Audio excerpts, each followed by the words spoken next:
Look at the corn. Look at this.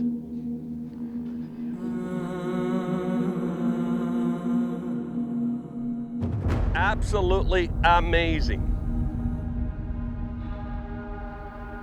We are in one of the most fertile areas of Egypt, right along the Nile River.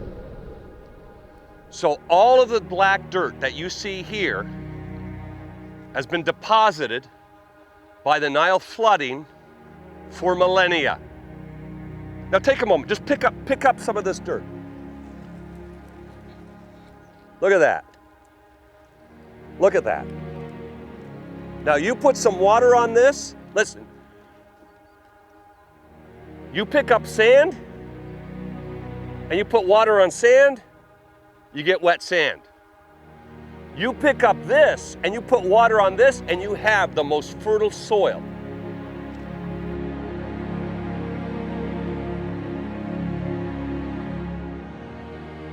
Now all of these fields are watered by the channels that come from the Nile River.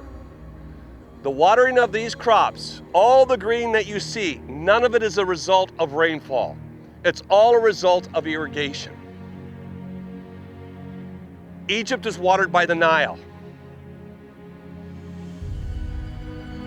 Now, God, under his care of Joseph, and working through Joseph, blessed Pharaoh of Egypt.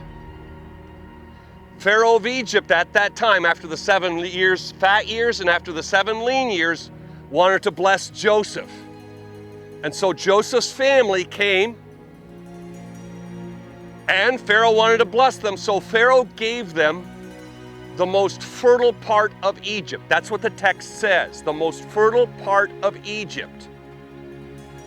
It was called the Land of Goshen.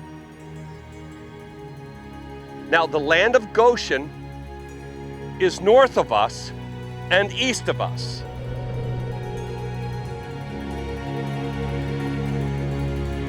That causes me to question something. Why is that more fertile than this? Why is this less fertile than that? It's almost as a scuba diver, I'm going to say to you, listen, you dove in Bahamas, let me take you to Sharm el-Sheikh because the water's way wetter. Okay, how is that possible that that's more fertile than this is fertile? And in my opinion, it is more fertile because there's a road that comes from Damascus, comes along, goes south, past the ancient Hula Lake, Hula Valley now, comes down by a town called Hatzor, goes around the Sea of Galilee, through the plain of Gennesaret, through a valley called the Valley of the Doves, and in my opinion goes around by the Horns of Hittim, across the Jezreel Valley, through a pass called Megiddo, comes around the ancient marshes along the coastal plain by a town called Gezer, veers to the coast by the Philistine cities called Gaza, and goes right around the north end of the African coast up until the Nile Delta.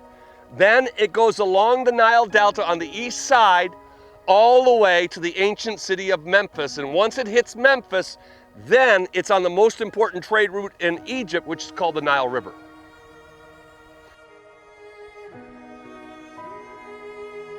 So in my opinion, what makes Goshen the most fertile is that God, through Pharaoh, had placed his people on, yes, rich soil, but at a place where they could engage the culture.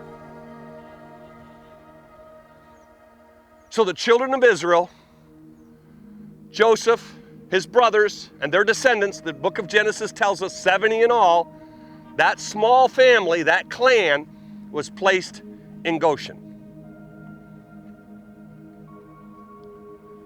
The most fertile part of Egypt. And that's my suggestion of why it's more fertile, because I don't understand how the silt in that field is more fertile than the silt in this field.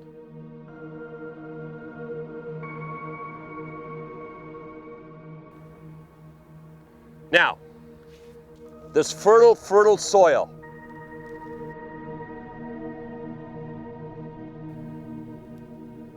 It's life. Egypt is Egypt because of its ability to produce simply food. That's it. Food. And Egypt influences the world because of the ability to produce food.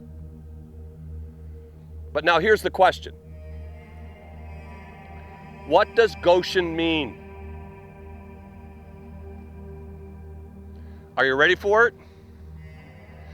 Goshen means draw near. Now you have to understand, in the Hebrew language there are no capital letters. So when you're reading the text and you come to the word Goshen, the original audience would have just read, he brought him to the land of draw near.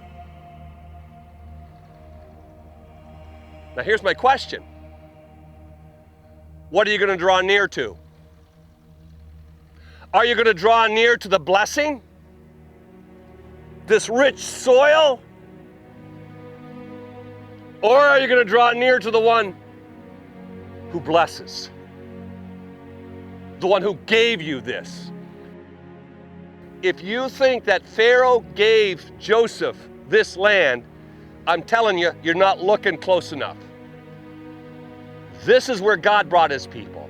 He brought his people to the place draw near. And I'm telling you, when you understand this, you're going to understand something about God.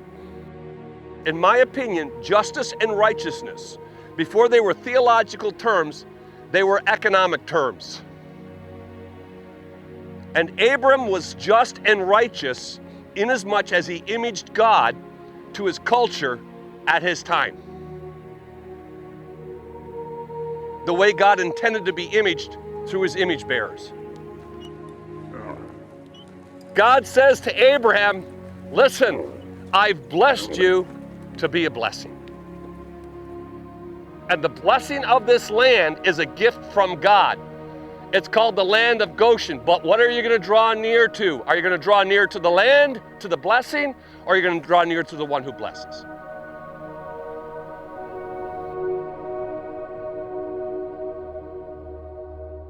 You know what happened to Israel? On that day I swore to them that I would bring them out of Egypt into a land I had searched for them, a land flowing with milk and honey, the most beautiful of all lands.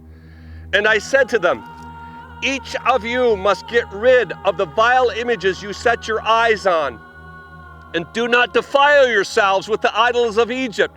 I'm the Lord your God. But they rebelled against me and would not listen to me. They did not get rid of the vile images that they had set their eyes on, nor did they forsake the idols of Egypt. In Ezekiel 20, it seems to me that God comes to his people in the land of Goshen and says, listen, you're drawing near to the wrong ones. You're drawing near to the gods of Egypt. You think the gods of Egypt given you. You are drawing near to the blessing. You're not drawing near to the one who blesses.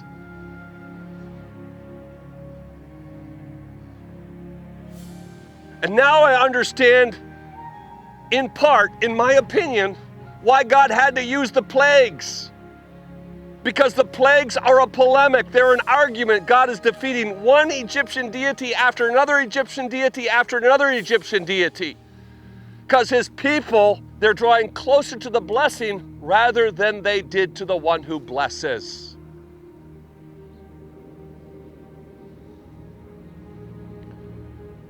Now listen. When you draw closer to the blessing than the one who blesses, it's at that point that blessings become curses. When you draw closer to the blessing, you live a life of fear for fear of losing the blessing. When you draw closer to the one who blesses, you live a life of faith. Because you understand the Lord gives and the Lord takes. But blessed be the name of the Lord, because my hope is in him.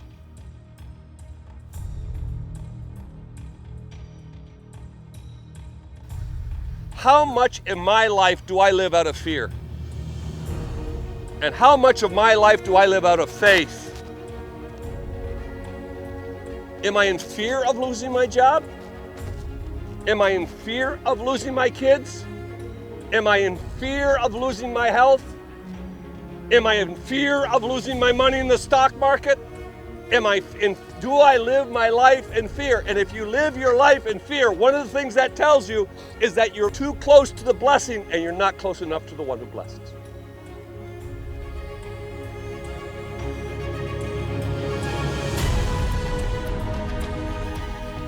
But you got to understand, the Lord does give and the Lord does take away. And when you're close to the one who blesses, well, then you say, Lord, you do what you want because my hope is in you.